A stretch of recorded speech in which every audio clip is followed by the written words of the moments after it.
Hello again, my returning viewers. It's good to see you again. If you're not a returning viewer, then make sure to hit the subscribe button and join the family.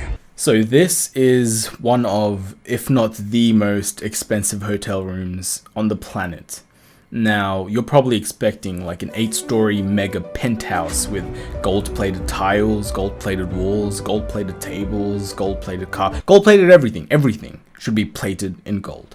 I mean, I'm expecting to be sitting on a throne with 12 slaves ready to do whatever I tell them to, not even questioning my authority, with like an army of robots bringing me food and massaging my feet all day.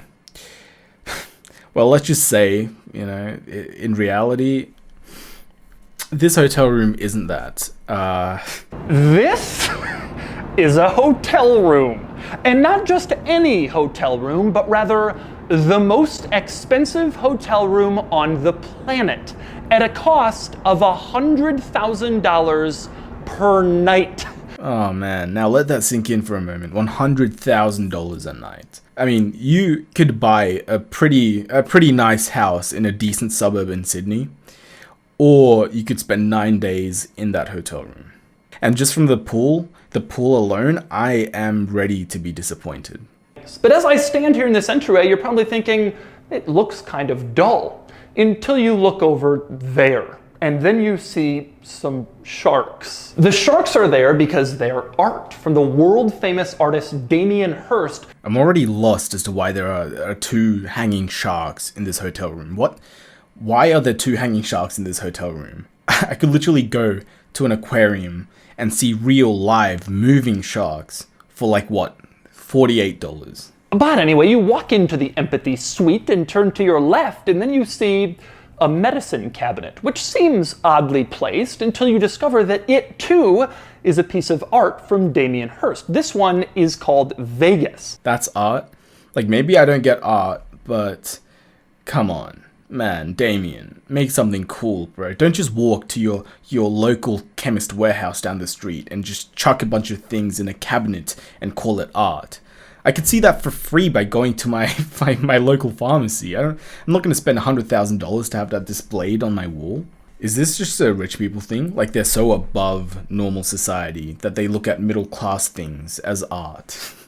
And there's more art worth noting right off the bat. For instance, above the bar, you have these marlins in these glass cases, which is a really cool look you can see from a lot of different parts of the room. This really is just a $100,000 aquarium, isn't it?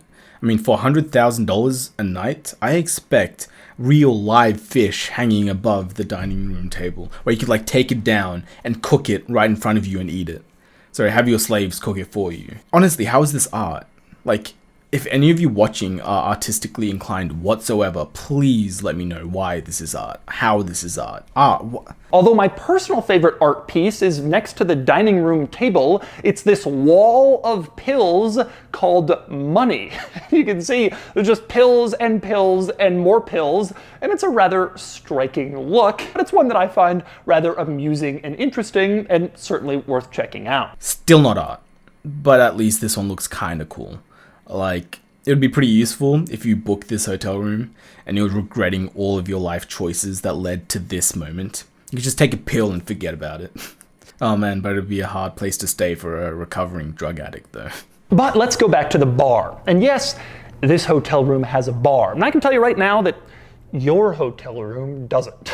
This room is $100,000 a night. For $100,000 a night, I could buy a bar and put it in my bedroom. For $100,000 a night, I expect robot bartenders who you don't even have to tell them what drink you want. They just know telepathically what drink you want and make them before you even think of it. For $100,000 a night, that's what I want.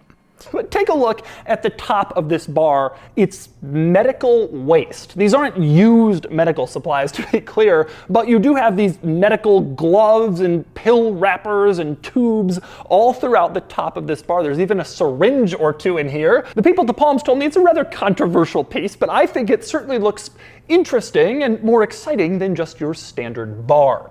What? Just because it's exciting doesn't mean it's better.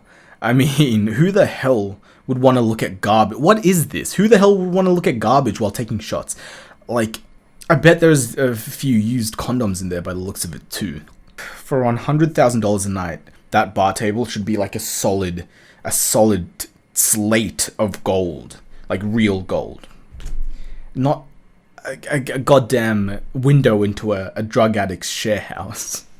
And next up, let's move back into the living area for one of the great seating areas of all time. Now, I say that in part because of this view. You look out over the strip, you can see all the other casinos, mountains in the distance, a gorgeous place to be. But to me, the more interesting view is in here because you have the world's longest couch. Now, I don't know if this is actually the world's longest couch, but it's gotta be in the running. It kind of snakes all the way around the room, clearly custom designed for it. I counted, and you could get 30 people on here comfortably with enough room to kind of move around. You could probably get 60 people on here if you cram them all together. Not too often you see a 60-person couch. Oh man, imagine inviting 60 people to this hotel. That's like the quickest way to lose your reputation amongst all your friends, I feel like. Like, can you imagine? Hey, what's up, mate? What's up, man? It's a little weird place to meet up before the big party, but you know, it's interesting. With all the fish and the pills and the medicine hanging around, it's interesting. So are you gonna see this $100,000 hotel? Can't wait to see how awesome it is. Mate, this is it. This is the hotel. What do you mean this is it? There's fish everywhere. It's a fucking aquarium, bro.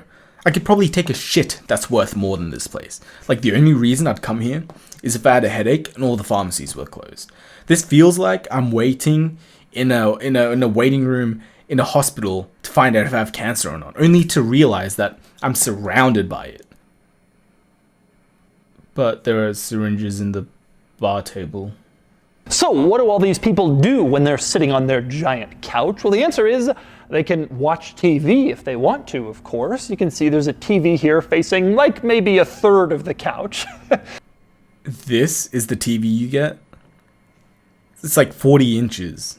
Bro, for $100,000 a night, I expect holograms and shit coming out from the roof and like live performers ready to perform on demand.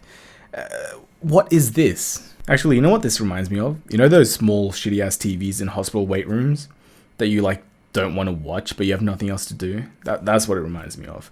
Except you just don't have to pay $100,000 to watch it.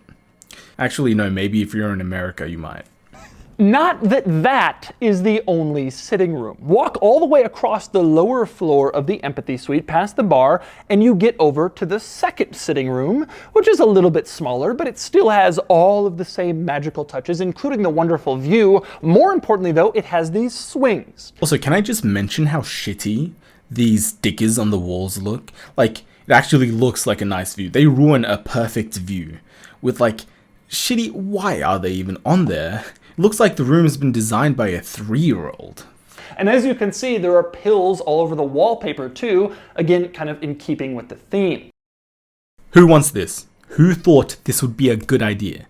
Like, the only reason I could think that it would be even mildly justifiable is that if you like licked the pill and it gave you the pill's effect, like that would be kind of pretty cool. Like, can you imagine?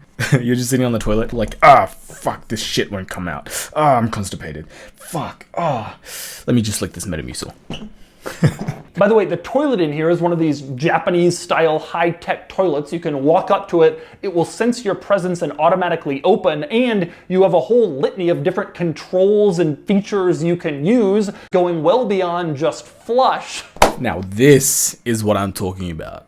For $100,000 a night, I'm not going to be touching my toilet. I don't even want to, like a little tap. No, fuck that. I want an automated system. For any of you who are too lazy to even like lift up and put down the toilet lid in the bathroom, this is your heaven. I'd pay the $100,000 just for this. But who has time for pool or foosball or bathrooms, really, when you have this balcony? Come out from the bar and from the living areas, open the door, and you can see this is the coolest balcony I have ever seen. No. The coolest balcony you have ever seen. No. The coolest balcony anyone has ever seen. No. I swear, this is like the first balcony this guy has ever seen or something. Like, honestly, there is probably a good thing that there are high walls surrounding the balcony, because honestly, if I found out that my $100,000 went into this piece of shit, I honestly might be tempted to jump off. Seriously though, what is this place? It feels like you're waiting at a fucking children's hospital with like polka dots and butterflies everywhere. Like, come on, for $100,000 a night? Whoever designed this place should never be allowed to design, like, ever again. Like, if God ever needed an interior designer for hell, he knows who to call. And by the way, one other item worth noting, you can see these columns on the side of this giant pool hot tub thing have these little dots on them. This is another Damien Hirst touch. Who the fuck is this Damien Hirst guy? An artist, apparently. It seems like he had one good art lesson in kindergarten, and he just decided to roll with it and become an artist and never change his style. The other part of the bedroom, elsewhere, that's just how big this room is. It has a bed and a seating area and like this little nest thing hanging from the ceiling, which you can just kind of curl up in and hang out if that's what you want to do in your bedroom. And you have some interesting views up here. In part, the bedroom faces down over the bar area and into the living space within the suite. Oh man, who thought this was a good idea? Having full transparent windows in the bedroom? Can you imagine, like, in the middle of a party, you want to get freaky, so you take it to the bedroom and the whole party can see you. Ah, now I get why the TV is so shitty and small. Because the main entertainment for the people on the couch ain't the TV, if you know what I mean. Now, I've stayed in a few different hotels in my short life, and some of them pretty cheap too, actually, but every single one of them looked better than this piece of interior design failure. Like, even if I was homeless and I could stay here for like a week straight free of charge, I'm gonna be sleeping on the streets. I don't want that. I don't want to tell my friends that I stayed here. Anyways, guys, thanks for watching this video till the end. If you liked it, please leave it a like, and if you haven't done so already, subscribe for more content like this. I'll see you in the next one.